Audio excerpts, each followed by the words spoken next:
নমস্কার, আমি গণেশ সাধিকা রাজশ্রী আবার চলে এসেছি আপনাদের সামনে নতুন একটি এপিসোড নিয়ে। চলুন শুরু করা যাক আজকের এপিসোড।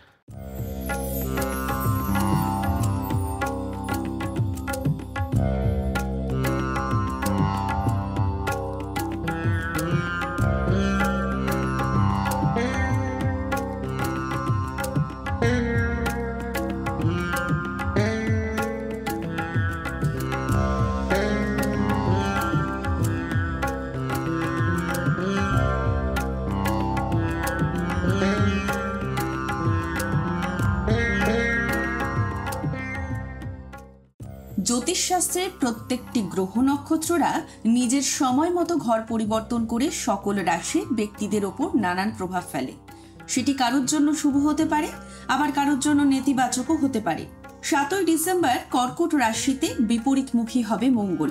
2025 সালের 24শে ফেব্রুয়ারিতে আবারও বিপরীতমুখী হবে।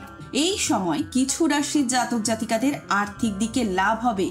জানুন সেই রাশির তালিকায় কোন রাশির ব্যক্তিরা রয়েছেন। মেষ রাশির ব্যক্তিরা জীবনে যা চাইবেন তাই করতে পারবেন। কর্মজীবন থেকে ব্যবসায় এগিয়ে যেতে পারবেন। মনের মানুষের সঙ্গে দেখা হবে। জীবনে যে সমস্যা ছিল তা কাটিয়ে উঠতে পারবেন। অর্থহানি হওয়ার যে সম্ভাবনা ছিল, ব্যবসায় লাভের মুখ দেখবেন। নতুন ব্যবসায় বিনিয়োগ করতে পারেন।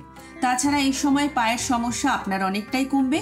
শারীরিক ব্যাপারে একটু সতর্ক থাকার চেষ্টা করতে হবে। এই সময় মাথা ঠান্ডা রেখে কাজ করুন। জীবনে যা চাইবেন তাই করতে পারবেন। দূরে কোথাও ঘুরতে যেতে পারেন। বৃষ রাশির ব্যক্তিদের আপনার আর্থিক ক্ষতি হবে। মানসিকভাবে একটু সুস্থ থাকবেন।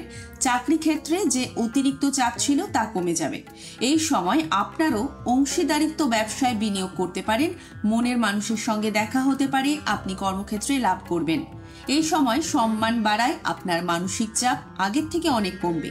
কোনো কাজেই আপনি পিছিয়ে সফলতা অর্জন করতে পারবেন। যারা মডেলিংয়ে যুক্ত তারা তাদের শুভ সময় শুরু হবে। স্বামীর সঙ্গে সম্পর্ক আগের থেকে অনেক ভালো হবে। প্রিয়জনের সঙ্গে দেখা হতে পারে। সিংহ রাশির জাতক জাতিকাদের ওপর শুভ প্রভাব পড়বে। এই সময় ব্যবসায় যা চাইবেন তাই করতে পারবেন। চাকরিতে অতিরিক্ত চাপের প্রভাব অনেকটাই কমবে।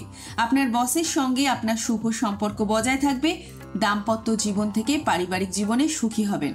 এই সময় যারা চাকরি পরিবর্তনের কথা ভাবছিলেন তাদের জন্য অত্যন্ত শুভ সময়। নতুন ব্যবসা শুরু করার কথা যদি ভাবেন, সেখানেও সফলতা অর্জন করতে পারবেন। তাছাড়া আপনি পুরনো চাকরিতেও আপনার বেতন বাড়বে। তবে মাথা ঠান্ডা রেখে সব কাজ করবেন। কেমন লাগলো?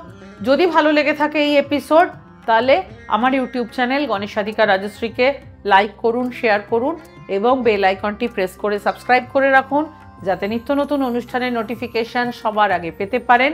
ভালো থাকুন, সবাইকে ভালো রাখুন। নমস্কার।